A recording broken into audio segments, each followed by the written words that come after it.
Good evening and welcome to 365 Days of Amazing Stories with Theo Mayer. Here we are on day 102, and I'm continuing the story of the Wheelmaker's sons. Now, as you might remember, the eldest and the middle son had both gone off into the world to try to seek both adventure and fortune, and had not lasted at all. Of course, they'd been quite rude to this thin old man that they'd found on the road, or the thin old man had found them. But those two wouldn't even talk to him. They were so rude. And the old man had told them that the wagons that they had been working on, both the same thing, that wouldn't budge an inch.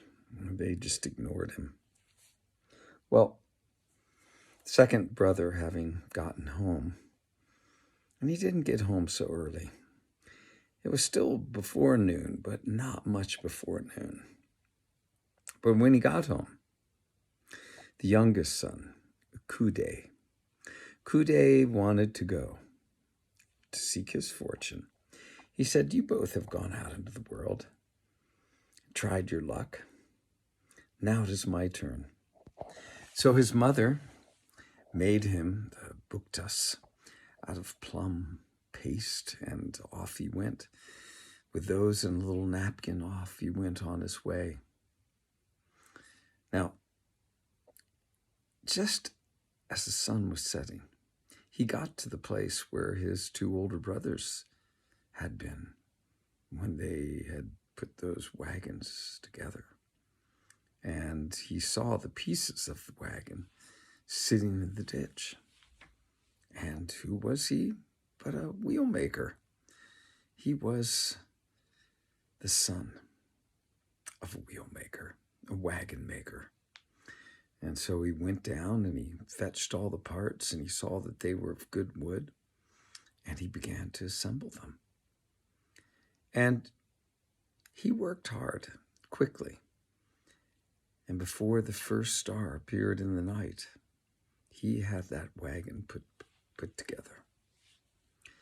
Now, just as he was thinking it would be a good idea to try to see if it would roll down the hill, that thin old man appeared.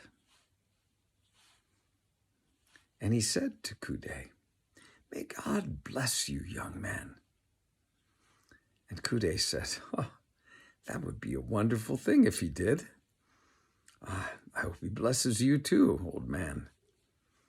And the old man said, "Yes, well, he's blessed me with a good life, but I must tell you that this old body, well, it's just sore all over. It's hard to do much of anything," he said. Well, Kude, when he heard this, he felt sorry for the old man. He said, "Well, why don't you sit with me and share my meal?" And so the two of them sat down, and Kude opened that napkin with the buktas in it, and he shared everything he had with that old man. The old man, when they were talking, asked, "Well, where are you going?" Kude said, "I actually really don't know where I'm going, but I'm off to try my luck in the world." And the old man said, "Are you planning to go in that wagon?" Well, Kude said, "Well, I'm hoping to. At least it's all downhill to the next village." "Well, if you'll listen to me, you might fare well, but I can guarantee you that if you don't, that wagon will not budge an inch." "Well, what is it?" said Kude. "Well, I would suggest that you take this twig that I have here from me, and when you wish to go on that wagon, that you hit it once, it will go. Hit it a second time, it will go a little faster, and hit it a third time, and it will go quite quickly, wherever it is that you are pointing at."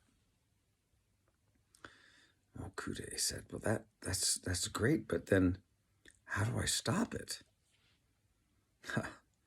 Said the old man, "That is a very good question. All you need to do is think about it stopping, and it will stop.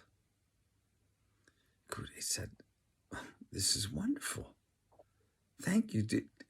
Can I take you where you need to go?" The old man said, "Though my legs are tired, I live very close by, and that is such a generous offer, but it's not necessary." "Good night now," he said, and he wandered off into the darkness, and Kude was left there. Now the old man had given him one other piece of advice. He said, "Whoever you meet along the road, you must take with you." Kude thought this was a little bit odd, but he agreed to it. And he sat down in the wagon. Night had come, and just to try it out, he hit the wagon with that twig that the old man had given him. And off the wagon went into the night. He hit a second time, and faster it went. And he hit it a third, and it was like sailing through the air so quickly that Kude was worried that he might fall off and held on for dear life. And then he remembered what the old man had told him. In order to stop that wagon, he must think about it being stopped. And he did. Now, it did not come to an abrupt stop. It came to quite a comfortable stop. But once it did, Kude rolled over on his side on the bench of that wagon seat, and off he was asleep. And we'll leave him there, sleeping on his wagon.